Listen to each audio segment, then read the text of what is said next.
I'm going to try and start this episode without us laughing, but it doesn't happen. So, welcome to Shut Up and Ride, the podcast with Ben Atkinson, Liberty trainer, and the most handsome man in equestrianism. Excuse me, hang on. When that sentence came out of my mouth, I did think, what am I going to say about Simon? Thanks a lot. And Simon Grieve, the funniest man in equestrianism, and handsome. Love you, are Jenny. handsome. You are handsome. In a roundabout kind of way, when it suits. Slightly more rustic, I would say. He's classically good looking, whereas Simon, you look like you've been dragged through a hedge backwards. Is that what you're saying? Don't put words in my mouth, Simon Grieve. You know I think you're the handsomest. Aww. Ben's too handsome for me. Not at the moment. I'm going for a Simon beard. You're going for a silent beard, Ben? No, Simon beard, because I've just not got home from Your Horse Live and not shaved. So I'm trying to.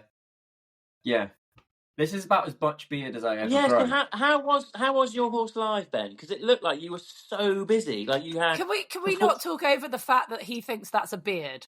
I think my 7-year-old has more facial hair. Can I just? I bet he doesn't have grey facial hair. I think that's distinguished, Simon. I get grey eyebrow hairs. She tries to claw her way back. That's weird. Are you? Oh, mate, slippery slope. It's the start. George loves to pluck them. So it looked like you were super, super busy. It looked like you had a great time, but like you were doing performance and then meet and greet and then performance and then like crazy. Yeah, I didn't really breathe while I was there. Like we had VIP breakfast at 8:30 in the morning. Then at 9:30, how-to yard doing an educational demo. Then got about an hour off and then first performance of the day. Then horse and country stage. Then meet and greet. Then second performance of the day.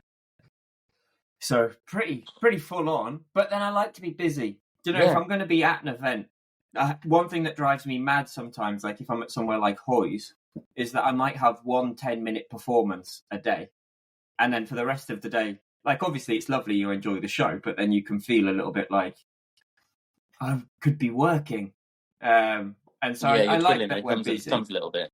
Yeah, and it's really nice there because it's what I love is that when we're in the how-to yard at Your Horse Live in the morning, that's when I do this educational demo on how we do what we do, like my method of training and stuff. And I think that's really nice because then people have sort of I've explained to people how my method works and how I interact with and train my horses, so that then when they're watching the show later on, you know, they've got like a good idea about how it all works and how it all clicks together. So is the show? Sorry, I'm so rubbish because I've never seen one of your shows. I feel like a bad person. But it's nothing about the education. You don't. No. It's literally you're just showing off. Yeah, just showing off. Just so showing off what you can do. Yeah, if we're performing, we're just, you know, we don't have any commentary. I don't speak. We have no mics. It's just music and the sort of the horses showing off. It's like an obnoxiously long freestyle, basically.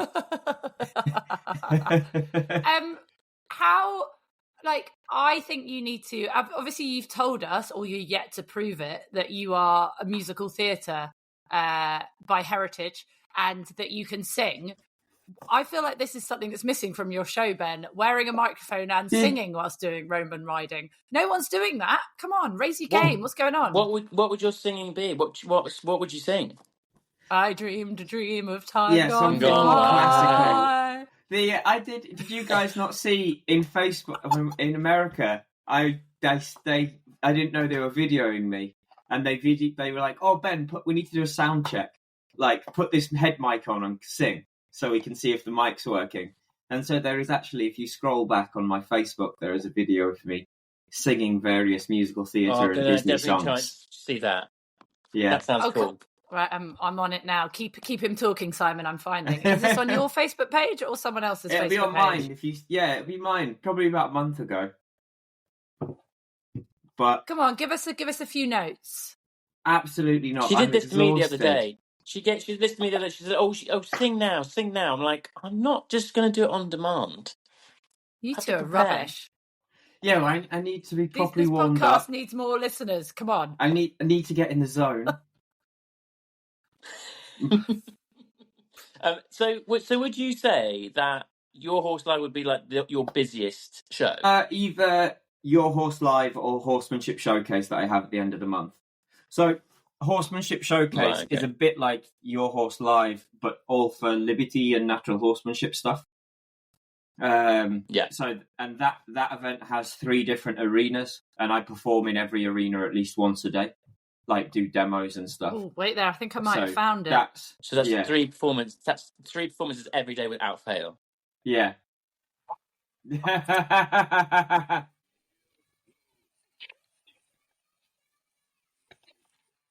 So, is there a child in the background saying, Yes. "Play The Greatest Showman"? Yeah, they're treating me like an Alexa. Yeah, I can so imagine you on Les Mis. Yeah. I know, right? You've missed your calling. No, definitely not. I interrupted what was a very grown-up chat. I was cripplingly under-talented compared to all the other people I did musical theatre with growing up. They all went on. I can't believe that. Sorry. They all went on to go to posh drama schools and everything, and I just did they go to RADA and that kind of stuff? RADA and Mount View and all of that. Yeah. Talking of posh drama schools, we were meant to have a guest on today, but sadly she is ill. I'm not going to say her name yet, but she is actually a Hollywood actress. Yeah, we were excited to talk to her. I know, and I'm not gonna give any more clues than that away. So I just going to keep tips off her about how to become an actor. Would you like to become an actor? I'd love to, but I just wouldn't have time to do that right now. Because you're so busy to earn all the big bucks. Yeah, exactly.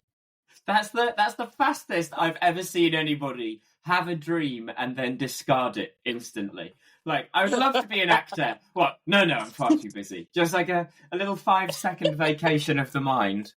Like, I would hate to be an actor, I think. I'd love to be in the big film. Oh, I'd love it. But I think it's a lot more boring than people think it is. Yeah, probably. I mean, I'd love to be a really, really successful actor that earns the big bucks. I think that's probably what it is, really. Okay, Ben, did you know that he has informed me that he's good at accents? Really? I informed you of that, did I? Yes, you did.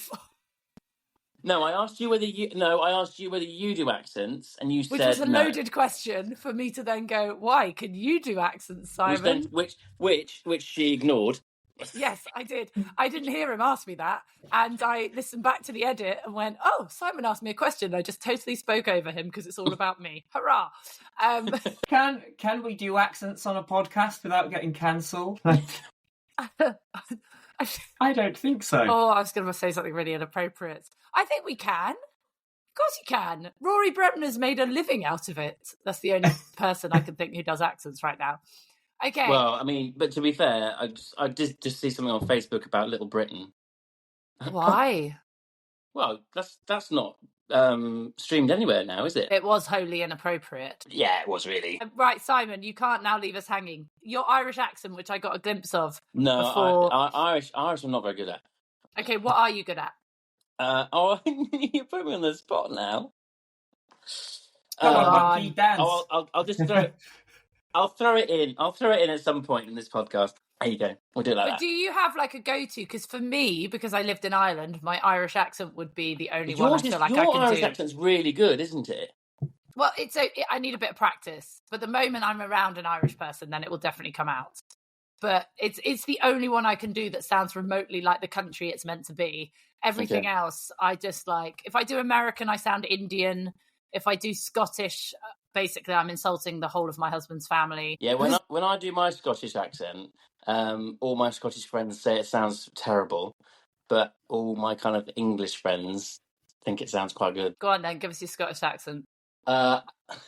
So I've got 2 types of Scottish accent. The first one's quite... I think it makes me sound a wee bit more manly. No? That is really good. What do you think?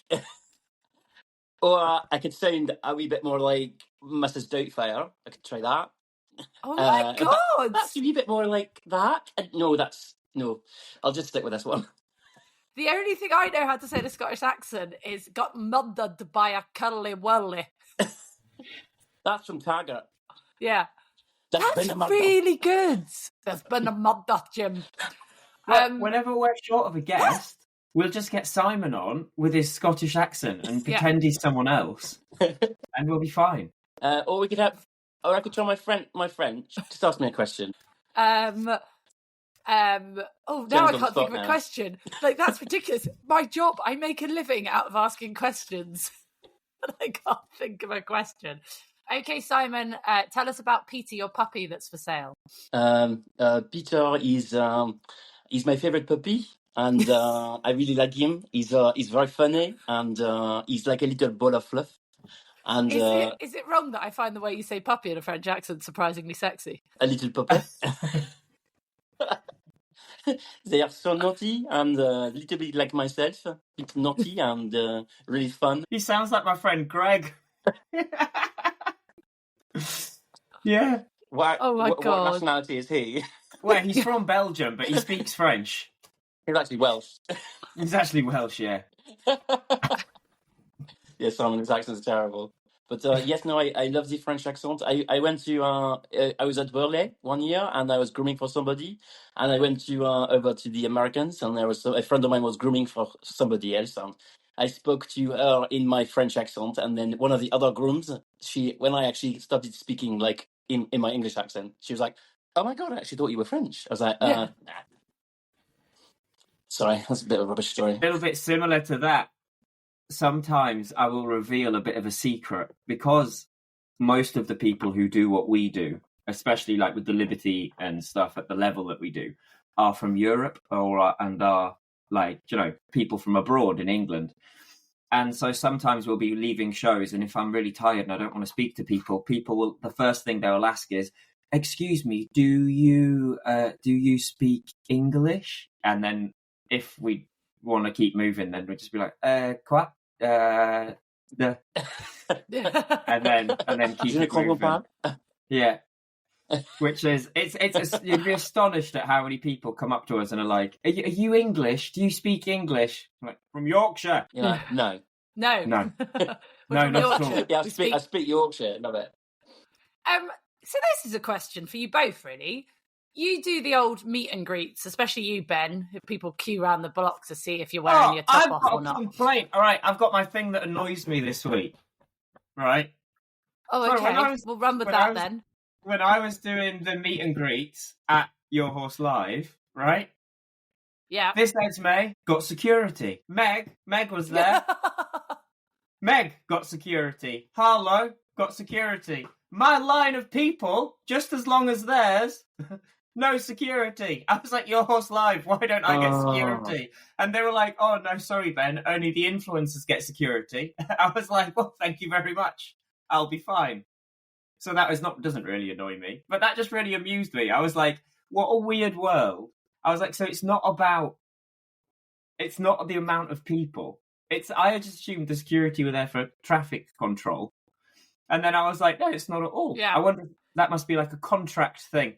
But it made me feel not as special. I was like, I want high-vis people standing with the nightclub rope at the end of my line.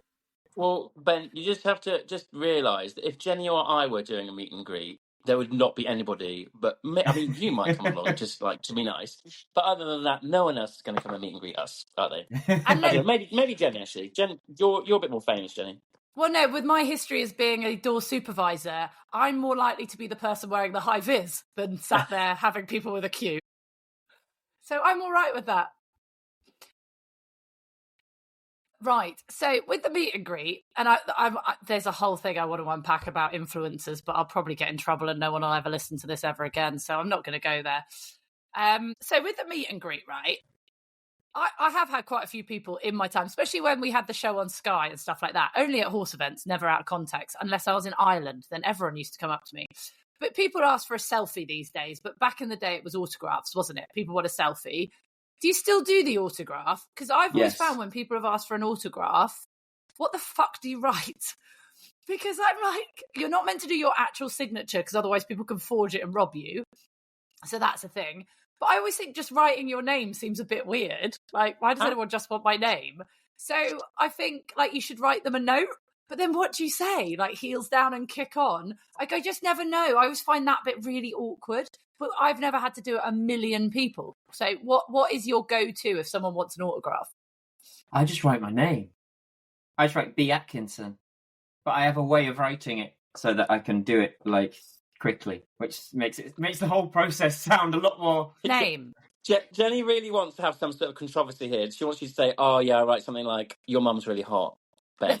No, you know what? My biggest fear actually is what makes it take far too long is if people want their names on it, because I can't spell at all. I hate that. I hate that. No, and you look like a right that's track. a nightmare, that is. And then my brain panics as well. So, like, yesterday, I only had to do one name. And this, like, it's not what basically people walk up and I just try and talk to them straight away. Like, oh, hey, how are you? How's your day going? What's your favourite part of the show? Oh, yeah, I loved watching Jeff and Ollie as well. Or like, oh, yeah, Laura Collette's demo was amazing. And then while I'm doing it, I've signed whatever I'm signing, the poster, the magazine, whatever. And then by the time you've done that, you're saying, oh, would you like a picture? And then we get a picture and then it's on to the next person. Whereas, which isn't, and that's not because I don't want to spend time with people. I love answering the questions and stuff. But then you're on a time schedule, aren't you? When it's like a proper meet and greet. You know, the next person's coming in to do theirs. And so when someone comes up, like this guy was like, oh, can you write a message to my girlfriend? Can you write to Daisy? And I just couldn't think how to spell Daisy. My brain just like completely fell out. Could be worse. Could be like Siobhan or something, which is just spelt the weirdest way. Like, worse is when they're like, oh, can you sign it to my son David? And so you do. And then they're like, oh, no, it's David with an X. And you're like, oh, yeah, of course it is. What? Like just like bizarre spellings of stuff. And you're like, yeah, what's going on? Like, why? Like, you knew you were throwing me a curveball there, didn't you? You watched me. You're like, you know that your child's name sounds normal. Or the funniest thing I've ever had was 2 women came up to a meet and greet once, and they said, oh, can we get 2 posters? We'd like to buy 2 posters for our daughters. Could we get them signed, please?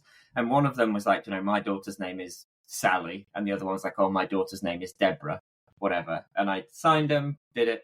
And then they walked away to the point where I guess they thought I couldn't see them. And then they stopped and handed each other the posters. So they'd obviously invented imaginary children to get, because neither of them as adult women wanted to give their own name for these posters. That's so brilliant. I found that very funny. And I've signed the weirdest signings I've done of people who have asked me to draw things on them and then they're going to get that tattooed. I've done that a few times. Okay, that's weird. Like, I think I could count on I think it would be 2 hands, just the number of people that asked for my autograph. But you've done the most stuff, which is the thing that blows my mind the most. You've actually achieved you've done things. Badminton, Burley. You've actually achieved stuff. Okay, so tell Ben and our lovely listeners the Caroline Powell story. Oh yeah, well, so I don't get asked for my autograph, but I do get asked for like my photo on a fairly regular-ish basis. And I was walking the course at Blenheim this year, and this lady came over and she was like, "Oh, Simon, my daughter's a massive fan of yours. Would you mind having a photo taken with her?" And I was like, "Are you a big fan of Meg's?" Because normally when people ask me, it's because they're really big fan. And she's like, "Yes, God, she loves Meg." I was like, "Okay." So that's the main reason for it. And then I was like, okay, that's cool. So I could have stood next to her, and we were having the photo taken. And as that was happening, Caroline Powell walked in front of us as she was walking the course and carried on walking. And I didn't say it, but I was thinking to myself, that woman there won badminton this year, and you have no idea who she is, but yet you're having a photo taken with me. I don't get it at all. But anyway. There we go. And I'm like, I'm rubbish. She's amazing, and you don't even know who she is. The only thing I would say to that is you guys do a podcast with me where you'll be like, next week we've got this person on. And I'm like, oh yeah, I know who they are. Can I just say I could edit that really badly to be like, but you guys do a podcast with me, and to make it sound like that's why we're famous. Yeah. Yeah, well, that's what I thought he was saying. No. Yeah, Ben's so arrogant. I never know who anybody is because I just live in my own little world, don't I? Yeah, but to know who Simon and Meghan are because of social media over Caroline Powell, who's won the toughest event in the world, breaks my heart. I have to say. I've thought this before. Is the issue then, because you can't blame people for not going to content that doesn't exist. Do you think that there should be, especially in the modern world and the way it works, these big events and the big, I forgot what you call them now. Like the organisations that run the eventing and the show jumping and the dressage, for them to make more of a big deal on social media of their winners and of their successful riders and things, so that content is there for the public. Because your YouTubers and your influencers are hammering away constantly for Facebook, Instagram, YouTube, TikTok, all of it. And so then your big names that actually are, like we've said, like we're joking about it, but Simon has achieved so much more than I have with everything. And so those things should be getting celebrated and pushed. That's not true. I get what you're saying. Well, that's not true. But I do think like British eventing and British dressage. And do they have a YouTube channel? I don't know. But also, badminton now you have to pay to subscribe. So it's not like when it was on the BBC, the whole lot of it. Do you know what I mean? See, for me, I think I've said this before. The having it like that for badminton and Burley and Po now as well. There's subscription only to be able to view. That really, I don't think that works very well for the sport in general, because the people that want to watch it will pay to watch it. Great, but then people that don't want to watch it, the only thing that they're going to see is because people will screen record and they will screen record all of it, and then they will get the highlights for them and they'll put it onto their Instagram or their Facebook or onto TikTok or whatever. And it's always going to be something not very great. It's going to be horses falling or people running out, or because people aren't interested in it going well. Well, they kind of are, but the majority are interested in stuff going wrong.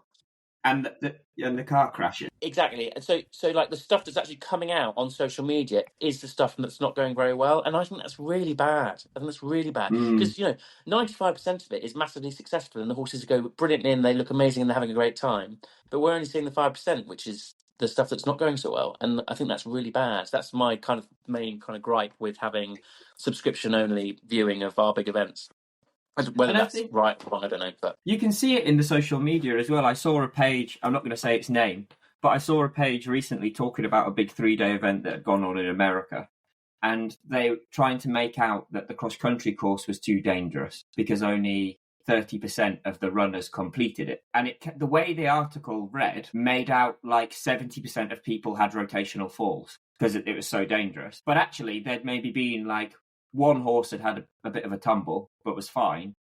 And nearly every other person who hadn't completed it had either pulled up halfway round or retired before they even got to the starting box because they just decided horses weren't running well enough or their scores weren't good enough, or do you know what I mean?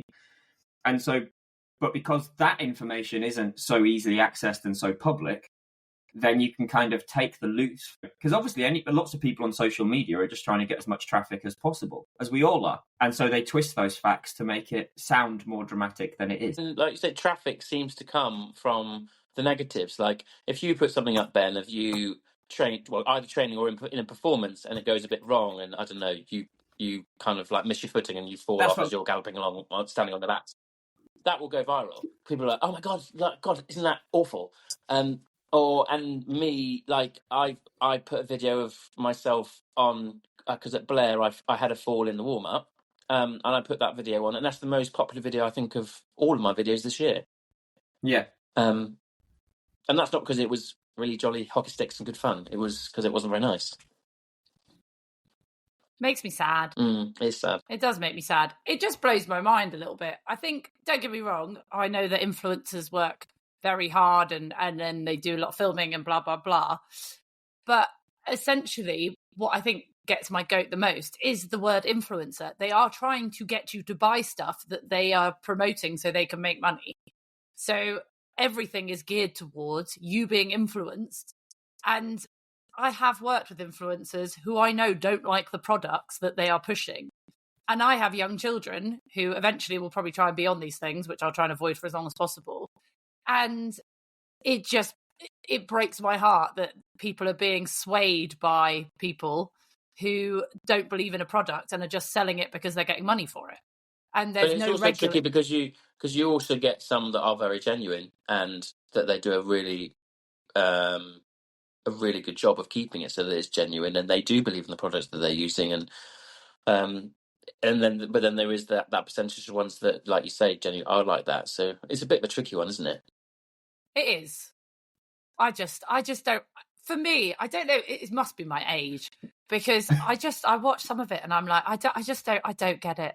I do not get it. Whereas I will watch you going cross country all day, Simon. I can completely get it. If you're like 12 years old or 15 years old and really into horses, like, of course you watch the big shows when they're on and stuff. But then also, if you're like that age, you don't really have money, do you? So if you need to pay these subscriptions to watch these big shows now online, or you need to go to those events, you need mum and dad to say they're going to drive you and pay for tickets and stuff for that to happen. We can all admire and have our heroes, but we can't relate to them. If I'm 13-year-old me aspiring to be a dressage rider, I don't see any similarities between me and Carl Hester. Really, do you know what I mean? Apart from a passion for horses. But he's like an alien that's so high above, that's so out of reach. Whereas then if there's someone who's my age on YouTube showing their struggles of learning how to do those things and doing the normal stuff that I do, and then maybe going to lessons with people like that, and I'm getting to watch it from a sort of... So sometimes I see the influencers as like the bridge between the top riders and the person at the start. Do you know what I mean? Because they're the link. They kind of get glimpse of that top level. What would it be? It gives you, if I get to watch someone like Meg or Esme or whoever go for a lesson with a top rider on a YouTube video, then you can almost imagine yourself going for a lesson with one of those top riders. Do you know what I mean? I get that bit. That bit I understand, and I'd understand why people would watch that. What I don't understand is why you get a million views of someone power hosing their yard. Like, some of the videos that are just them cleaning. I do think Ben's right. I do think, because it is about it being relatable. Like, and I get that. Yeah. Like, and I remember when I was a kid, I was slightly obsessed with Pippa Funnel, and she had, and I thought she was absolutely amazing, and like I watched all her videos, all her VHSs. And I'd record it off the telly as well, because you could do it back then, and I'd watch it back endlessly. And then I remember one time specifically, we were driving back from my grand's, and we drove past this yellow lorry with Modern Alarms emblem on the side of it. And I was like, oh, Pippa Nolan, as she was then, is sponsored by Modern Alarms. And then I realised that it was actually her lorry. And then I saw it again, maybe a year, a couple of years later, in the garage. So this is a very long-winded, boring story. In a garage, and I was like, "Oh my god, it's Pip Nolan's lorry!" And then I became slightly obsessed with that. So then, whenever we went to an event, I'd go to the lorries to like kind of watch what they were doing. I'm such a geek, but that's what these guys do. They show everything. And if Pippa Funnel had gone around with a camera, and it had been on YouTube and said, "Oh, this is my lorry and this is what I do," and I would have literally been obsessed with it. I would have watched it endlessly. But top riders don't do that. So it's the next best thing. And also, we now know why Pippa Funnel's got a restraining order out against you. I really thought he was going to say, so we followed the lorry. I missed that bit out. Jenny, I do know what you mean, though. I agree. So, like, I have a big thing. No, I won't take any... I won't be an ambassador for or have any sponsorship deals with a product that I do not believe in or that I disagree with. Yes. And I think that's very poor. Anybody that promotes something that they do not like, do not use, or do not understand even, I would say is very bad. Poor. And I just think, like, don't get me wrong, I totally get why it's popular and your points. My gripe is the influencing people to buy shit constantly, because some of these guys are very young and impressionable. But there is where I don't understand why people keep watching it, because some of them do just fill up their Instagram with constant selling. And I'm like, surely people get bored of this. That's the bit I don't understand. I get why people want to see it because they feel seen and it feels relatable. And actually, I think that's brilliant, especially like they go for lessons with top riders and you can learn so much. I don't follow many of them, but I think I saw like Tina, who we both know, she was having a lesson on her new horse with Alexander Bragg, who I think he's amazing. So I think stuff like that, absolutely brilliant. But I don't like it when it takes away from the top riders. But like you say, Simon, the top riders aren't doing enough of it, so therefore we can't follow them. So it's it is, difficult, and yeah. I've said it before. It's difficult for the top riders to be really honest about how things are going and how it all, because especially when things go wrong. And that's the other thing with the influencers, is that if it goes wrong, then it doesn't really matter. Like, they can say, oh my goodness, I rode so badly today, and then I had a run out, and which meant that I didn't win or whatever, or missed out on a placing. Isn't that awful? And then all the comments on that would be, oh my god, thanks for being so honest about how you're feeling, da, da, da, da, da. And that's amazing. Whereas a professional rider would be like, I can't say that I messed up today, and I can't say, that I rode badly, and that I'm disappointed, because if owners see that, or sponsors see that, then, well, no, it's more owners actually. If owners see that, they're like, God, if you're that, if you're that kind of like worried about your own performance, then I'm not going to send you a horse, am I? So like, they've got to be quite careful about what they say. So that's why most top riders wouldn't do it. Am I making sense? No, that does make sense. But I do think that there's a duty of care. So a top rider's been doing this for their entire life. There's a reason they've got to the top. It's like I say, not everyone's going to get to the top. Not everyone will have the money or the talent or the horsemanship skills. But also, I'm a great believer in the education system and people getting their coaching and using horses as a career and being good at it and learning properly and learning from and going and studying and becoming instructors and having that industry. That I feel very strongly, if you're going to teach, you should have the correct qualifications. And some of the influencers do have like advice articles in magazines and do like advice pieces using products that I just don't think should be allowed. I just think that people have worked really hard to get their qualifications and to be trainers and top riders. And I just think that maybe if you're not riding at the top level and are the best rider in the world or have got your qualifications, then in the imparting knowledge part of it should be left to the professionals, because it just can become a little bit dangerous or wrong. I don't necessarily disagree, but almost like devil's advocate with this one. Go on, then. One thing I really hate is when people teach things that they can't do, or teach things that they can't do. Yes, that's what I mean. But aren't honest about it. Now, there are times that I've had students in lessons say to me, I want to work on X, Y, or Z with my horse. And if I say to the student, cards on the table, I've never done that with a horse. I've never trained a horse to do what you're asking me to train. But I've trained a lot of stuff. We can have a go. But I'm telling you flat out, I can think of 5 people off the top of my head who you would be better going to a lesson for than me for this. Yeah. And then if they want to pursue that anyway, then that's their thing. But more like, I think what's difficult sometimes is bridging that gap of, because there's an awkward stage, isn't there, where you are transferring from being someone who probably shouldn't be educating to someone that should be educating, but that middle ground, do you know what I mean? And like, I definitely look back at lessons and articles and stuff that I've written in the past and things and be like, you didn't know what you knew. Do you know what I mean? You in the past, Ben, didn't know what you were talking about. And I've thought that before with like, I've thought that with coaches before, like that, you get some that are kind of running before they can walk a little bit, and they're trying to coach people stuff that actually they're not really that capable of doing themselves. And that's kind of because this has only been relatively recent that I've started coaching a lot. Well, coaching to any kind of a lot. You send us your schedule. I know, but up until COVID, Ben, I didn't coach at all. Like, I didn't coach at all. Nothing. I never taught anybody because I was so focused on my own riding and my horses and all that kind of stuff. But I also avoided it because I didn't think that I was knowledgeable enough to be able to do it. And I've been by that stage, I've been around Burley 7 times. So but I don't know.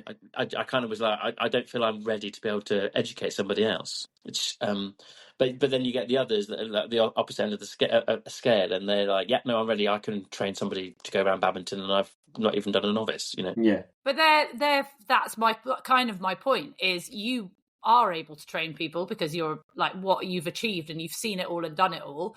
But not only that, you're getting your qualifications on top of it. Whereas some people feel like they can teach and part this knowledge on their social media channels to people who don't know any better, and they think that that's perfectly acceptable. And I'm just a bit like, okay, I don't mind passing little tips and knowledge, like how to get through the winter and how to make your bed look fluffy. But when it comes to horse welfare and how to train these amazing animals, there is a duty of care to make sure that you have been trained how to properly impart that knowledge. Yeah. I agree. Which is why I did my BHSI the other day. Oh, really? how did it go? Congratulations. I don't. Well, no, I did half of it. I did the riding and the coaching side of it. But I don't have to do. I'm so lucky. I don't have to do all of the riding because I've ridden. Well, I've produced. I think it's 3 horses to 5-star. So that means that I have a. I don't have to do the ridden bit. Bypass the ridden bit. But I had to do the coaching bit, and I had to do some long reining.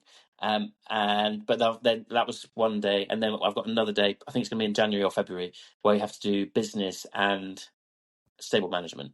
So I'm like halfway through, and I don't know whether I passed the first day or not yet.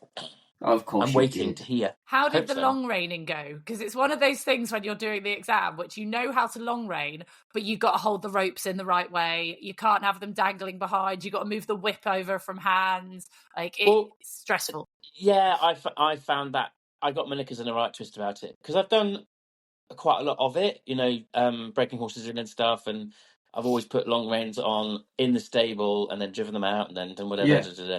But you're doing it in a school, and I just felt really kind of out of my comfort zone with it.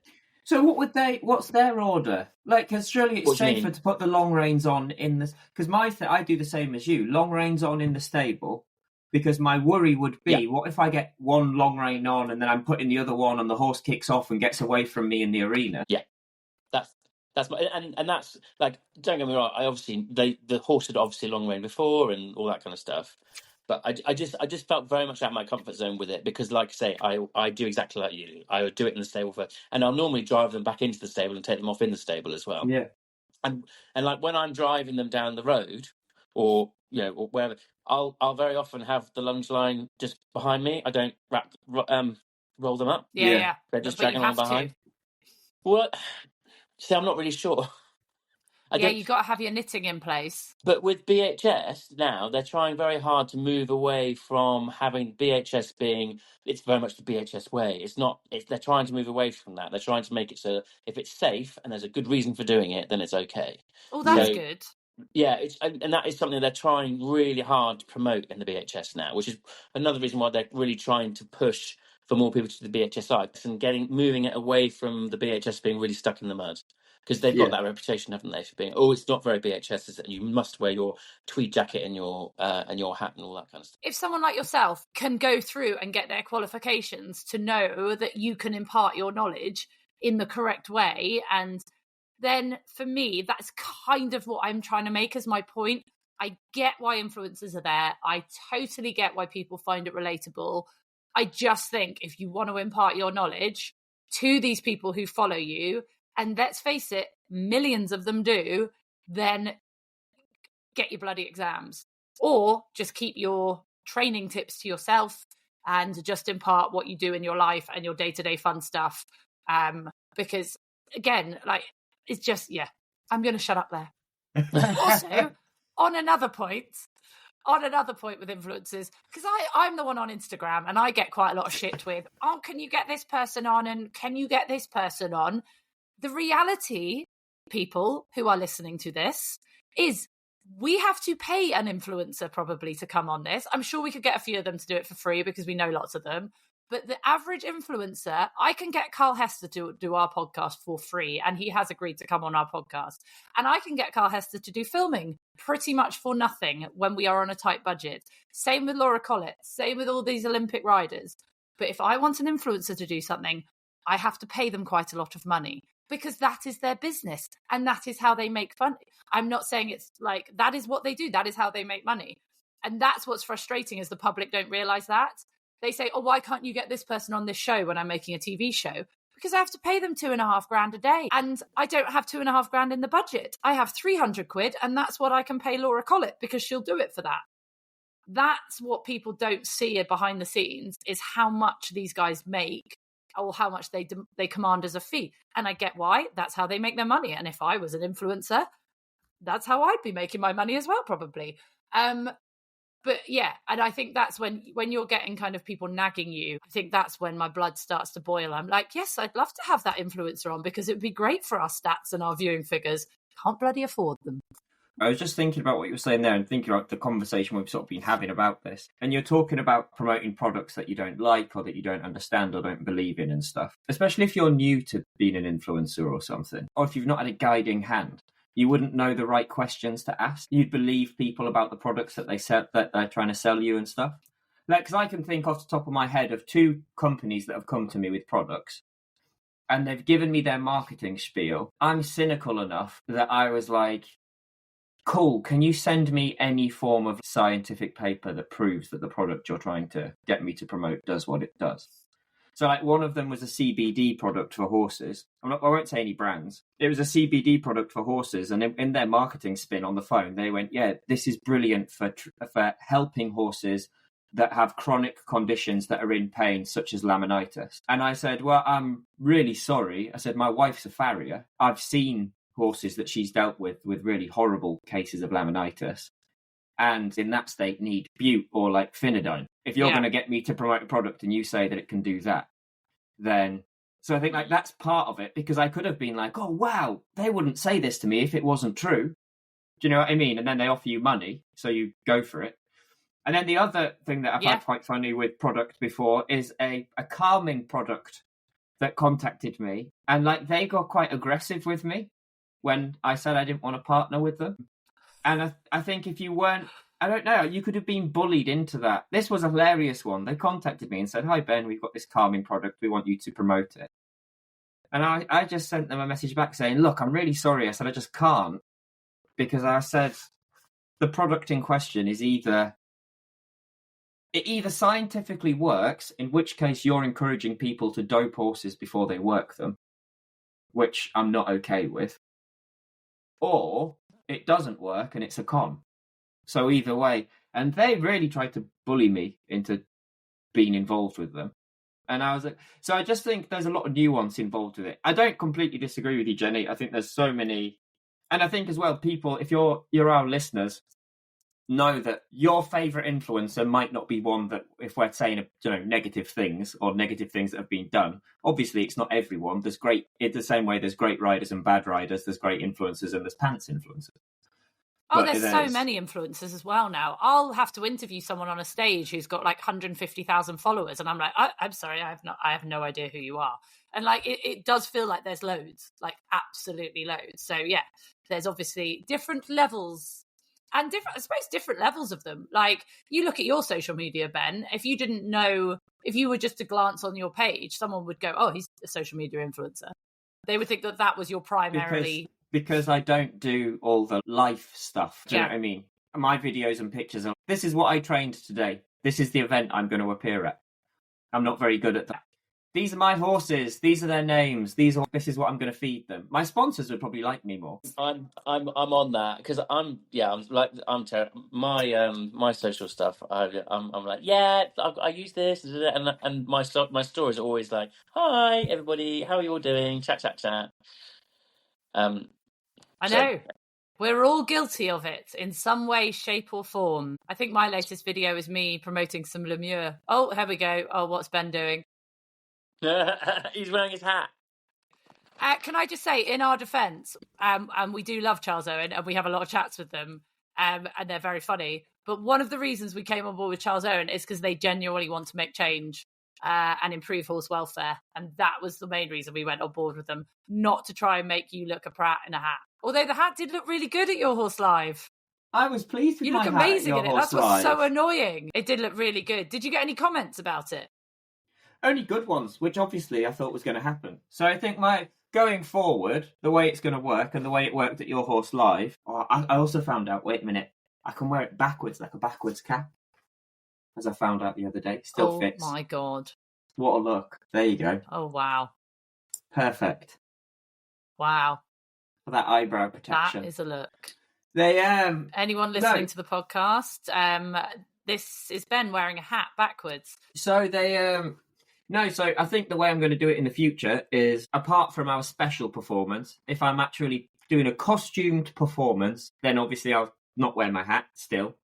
But whenever I'm doing anything educational or anything like that, if I'm mounted, I will wear my Charles Owen hat because the public really liked it. Got really, really positive responses. And obviously, it's really comfy and it looked great. And yeah, I was dead happy.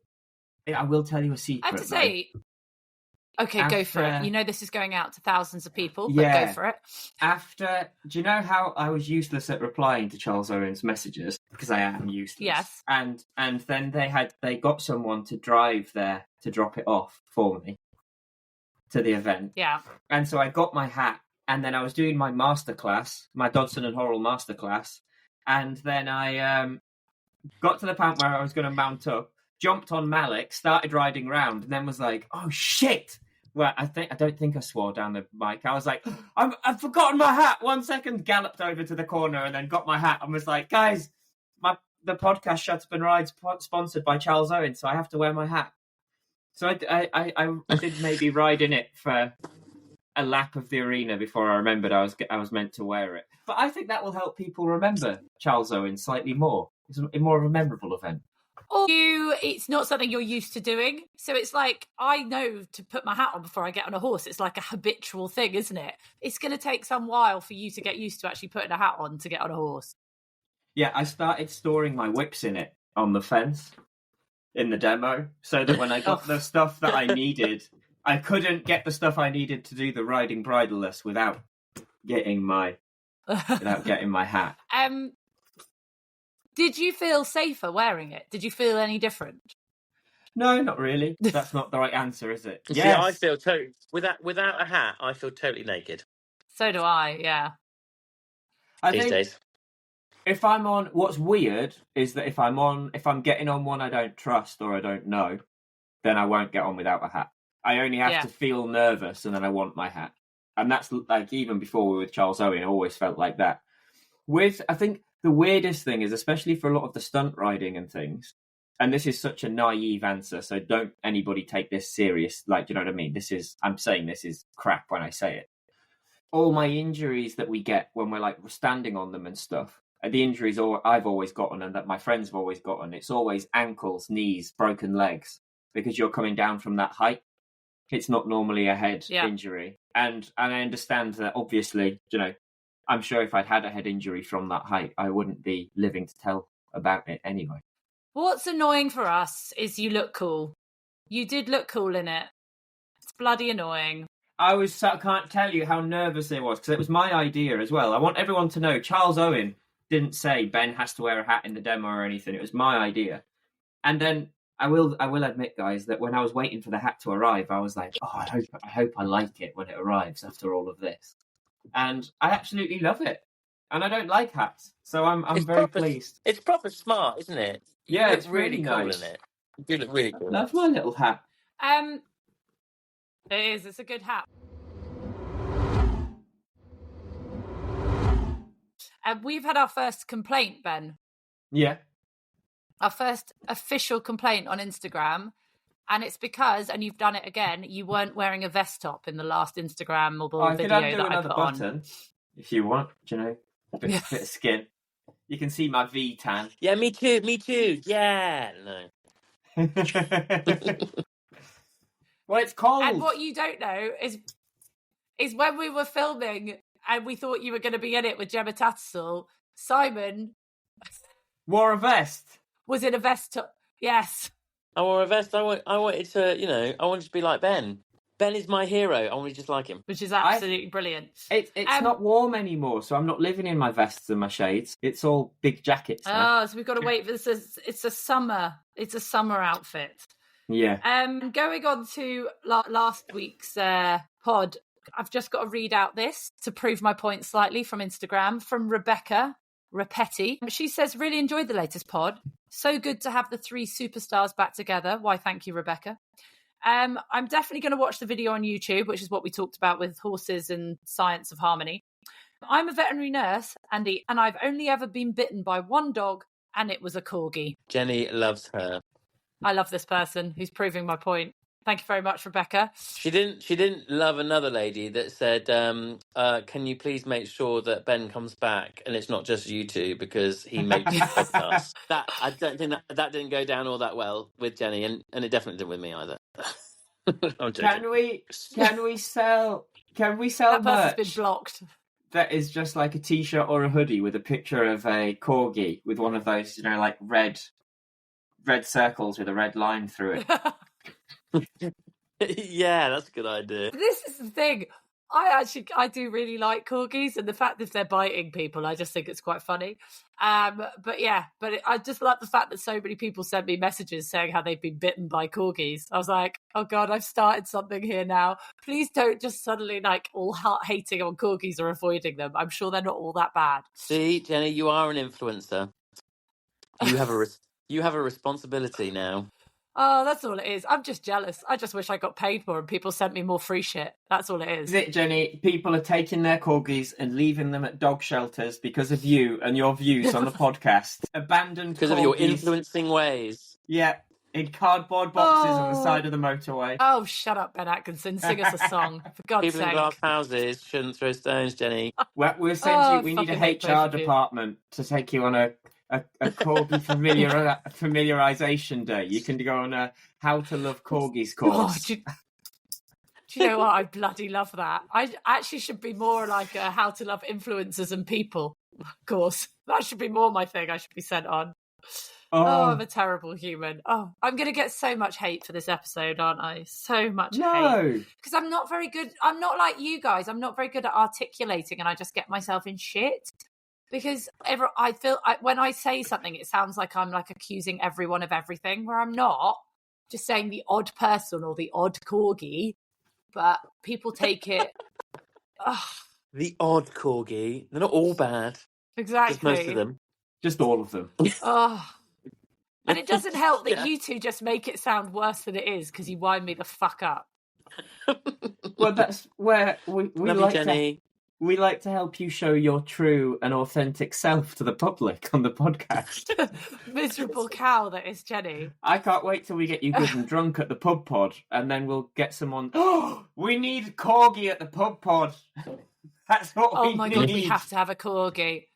We have to have a corgi at the pub. Who's got a corgi that we can have? You need to message in if you've got a corgi. Have you got a really aggressive corgi, and do you listen to Shut Up and Ride? Do you want to bring it to the pub pod? I want to get Jenny on with a safety glove on and get the corgi to really attack it. God, if we can get 10,000 listens on this podcast, we will organise for Jenny to meet up with someone with police dogs and get one to jump on and bite her arm. On this episode, you mean? We've had well over 10,000 listens. And Ben will be in the background with taking his top off, and I'll just be there. If we get 10,000, if we can get how many listens? I don't know. I was going to carry on down that road. I was going to offer to get tasered. You're going to offer to get tasered? If we get 10,000 listens on our one episode of the pod. If we get 10,000 listens on this episode of the pod, then you're getting attacked by a police dog in a controlled environment. I'm in. Yeah. Perfect. Just not the face. That's the moneymaker. No, sorry, that's Ben. That's Ben whose face is the moneymaker. What? And Ben's getting tasered. Yeah, and you can get pepper sprayed. Yeah. Right, that's it. Okay, so now I've just decided what we need to do is meet someone from the mounted police and get them to come on our podcast. And then we can do a full YouTube video of us getting attacked by a dog, tasered and pepper sprayed by the police. There. Then we're officially influencers. This is how much we want to become influencers. We want to get tasered, pepper sprayed and attacked. Maybe irreparably maimed, so we can get more followers on the podcast. No, it's fine. I'm down with it. I think I'm doing better than Simon, who's getting pepper sprayed. Yeah, I mean, where did the pepper spray idea come from? That's harsh. Well, I don't know. Getting shot by a rubber bullet would probably hurt more. Oh, yes. I think a shot by a rubber bullet. Can I be the one firing it at both of you? I got shot by my friend once with his air rifle when I was really quite young, in the foot. Really? On purpose? This is unlocking some kind of childhood trauma. By accident. I've got a little scar. When I was a kid, my granddad was sorting out an air rifle that had jammed in the kitchen with just me sat with him, and then it went off and ricocheted around the kitchen and embedded itself in one of the chairs. And it always made me giggle because he was just looked at me and was like, "We'll not tell Grandma about that, will we? Let's just carry on." Also, today I've come straight from it's been my granddad's 97th birthday today. That's where I was before we came on this podcast. And one thing I found crazy was he was saying today he must have been 12 years old before people in our area were predominantly doing their farming with tractors. Otherwise, it was like all horses. Oh, wow. Like, you think how fast the world has changed. And he was like, obviously, other people had tractors and stuff. That is insane. But you think about the money and stuff and the layout and just bonkers. So, like, 80 years ago, horses everywhere. That is insane. Simon's just doing a lot of wandering around the house. What are you doing, Simon? I'm just making sure the puppies are still in the garden. And they are. So it's okay. Keeping the puppies. If anybody would like a puppy, there are 2 available. See, or Peter and Sid. I laugh about the complaints. We also had another complaint about the audio on this podcast not being great. I tried to point out that half the time Simon's on a phone in a lorry, so is the guest. Ben's often got crap Wi-Fi. So for people listening, give me a break. I am working with what I've got here. What Jenny actually means is, I'm really, really sorry for the inconvenience, but I'm trying my best. I am trying my best. Simon, sit the fuck down. Did people actually complain about the audio? Yeah, we've had one lady complain and said that it was she had to turn it off on occasion. I'm not sure if it was just the audio, it's the fact that we talk shit for an hour. I've had 2 people come up to me and be astonished at the language that is on Shut Up and Ride. I said I did warn you. Didn't you get a message from a policewoman, Simon? I love this. Oh, you should message her about getting your pepper sprayed. Didn't she say she wound down her window and people were wondering? Yeah. Oh God, what did she? Yeah, she was basically driving around in a police car and she was like laughing her head off at our podcast and people thought she was insane. Oh, here we go. So I'm driving around in a police car. Not much is going on, so I decided to pop on a podcast in the background. Love her. First time ever listening to Shut Up and Ride. So there I am, driving a police car around, absolutely pissing myself. Goodness knows what the members of the public thought I was listening to, especially as I was single crewed. New listener and Insta follower. We love this person. I'm not going to say their name just because I don't know if police people are allowed to. Well, it's not... Probably best kept. Not everyone's very quiet. nice to the police, and all the police are trying to do is keep things safe. She's a really nice lady, that one. Really nice. And she's a broken rider too. Excellent. Well, everyone is welcome. Corgis and influencers are all welcome to listen to this pod. If you're an influencer and you want to share the pod to your thousands of followers, please do that. More shares we get, then the more money we can make. The irony in that after slagging off influencers. And while we're at it, if anybody wants to sign up to BAM, we can go for that as well. Well, we're plugging. Just basically 3 desperate has-beens trying to make a living out of a podcast. In all seriousness, I just love how much people are responding to this pod, and if we do have some very big names coming up, hopefully someone from a federation, so we can start instigating change, which is genuinely what we want to try and do with this podcast. And if we can get some advertisers on so we can fund trying to make more of this podcast and buy decent equipment so we don't get to the noise complaints, that would be wonderful. So please do share and like, because the more people who listen, the more time we can put into doing it. But we have been chatting for over an hour, as usual. Is there anything else you guys would like to share this week on the pod? I think because considering we were meant to have a guest and we've still managed to chat for an hour, I think we've done quite well. This episode should be called Jenny Hates Influencers. God, no, I'm going to get in shit because it's not... It's... You two are the worst. No, because people will think I also don't like them, but there's a lot of influencers out there who are actually friends of mine that I do like a lot. But then there's also some that I think, I just don't get why people watch your stuff. I don't get it. It just bores me to tears. But like you say, people like it. She said those influencers are her friends. What did she say about us when we're not around? Ben, I think everyone's very aware of what I say about you when you're not around. Answer your fucking phone. That's what I say about you when you're not around. Do my edit. Oh. The Charles Owen lady. She just called me and I answered, and she was like, "I'm not sending you any more messages. I'm only calling you." Oh my God! She sent me a bag. I got a bag as well with my initials on, like your one, Ben. Ben got sent a rucksack with his initials on. I was like, oh my goodness, I'm so jealous. So I go get mine. I'll get mine too. Sorry, Jenny, I'm not sitting down. And I got a. Oh, wow, this is like a really bad episode of Challenge Annika from Simon now, running with the phone. Oh, they're very cute. Sorry. Yeah, that's Peter. Hi, Peter. No, guys, no pooing in the house. Hang on, I'm just going to get my bag. One sec. I'll leave you there. Oh my God. You guys do realise this is a podcast where people listen. Wow, if people are still tuning into this episode, well done you. Well done. You are the hardcore listeners. You're the people we do this for. Ben's playing with his bag. Simon's just disappeared. All we've got now is a view of Simon's roof. Oh, sorry. Yeah. It's the orangery. The orangery. Jesus, I wouldn't want to eat oranges from there. I'd get sepsis. Yay! That is very cool. Yay! So for people listening, can you describe the bag? Because it is cool. I've got a Charles Owen bag rucksack. It's for carrying your hat around in. But I've used it for my little stay away over the weekend. That is very cool. Ben, I think mine's bigger than yours. Yeah, well, it is cold today. Oh my God, this is literally the worst podcast ever. I don't like. I was playing with my bag and now Simon's is bigger than mine.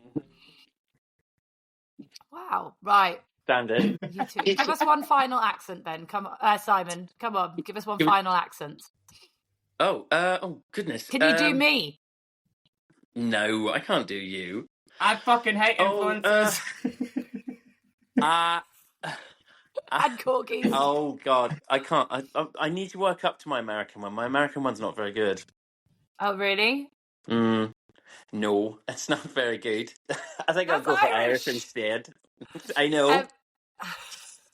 Can you do Northern? Can you do Ben? Can I do better? No, not really. Not really. That's not a definite no. Can you work on it for next time? Yeah, but I don't really know.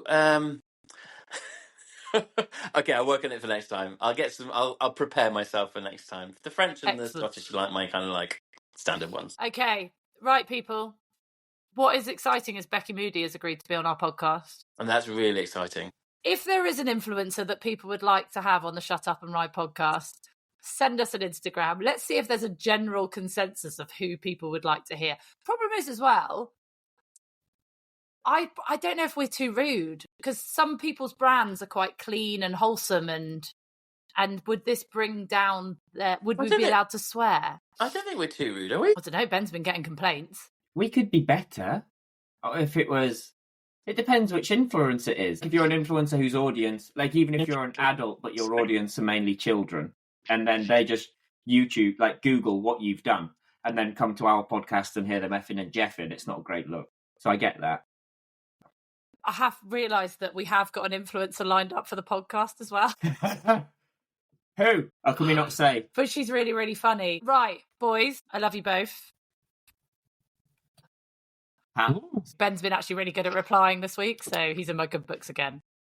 And he looks annoyingly good with that hat on. I just feel like this episode's just gone downhill. It has gone downhill. I'm just gonna make it go down a little bit more. I was having a conversation the other day about mares, and it was a group of us, and I went to go and make myself a drink in the kitchen while they were chatting, and they were saying stuff about mares. I don't know why I'm coming out with this now, but they were saying stuff about mares, and it just made me think, if non-horsey people could listen to what we were saying, it's terrible.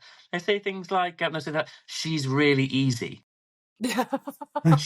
she's anyone's ride. You could put your granddad on her. Simon, they're not nice things to say about Jenny. She's very loose. She's handy with her back end. Yeah. Sorry. So I was saying all this stuff, and I was just like, that just sounds terrible.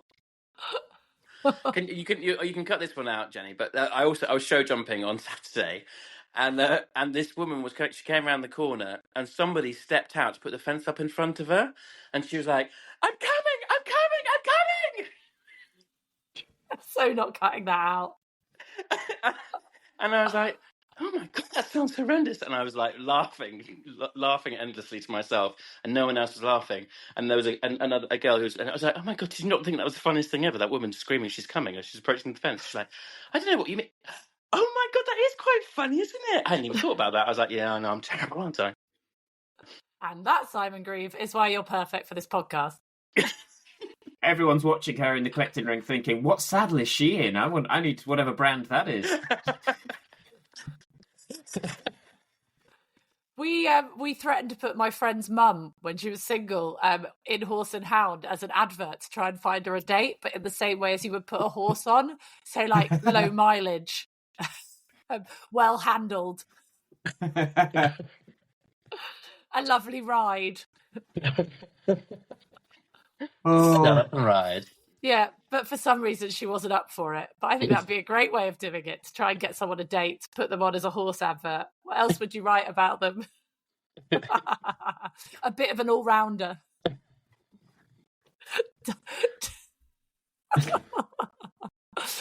Oh, right. On that note, I am leaving all those stories in. Might edit all the influencer stuff out so I don't get the haters. Oh, God, I'm going to get such haters. Oh, right. Why have I done this podcast? Just to get myself in trouble. Right. I love everyone. I love you all. I love all horses and dogs, irrespective of breed or type. You two are hilarious. I love you both. Have a lovely week. I'm hoping the next time we see you, we will have a guest. Get well soon to our guest who didn't turn up. I hope they can come back on. But all that is left to say, Ben, you've got to sing us out now. You've started a thing. Shut up and ride, ride. Shut up and ride.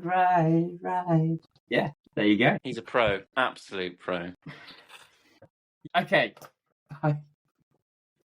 Right, sing us out again because it was beautiful. Shut up and ride. Shut up and ride. No, we've got a theme tune now. Wow. And you're so good. He's so good. Shut up and ride.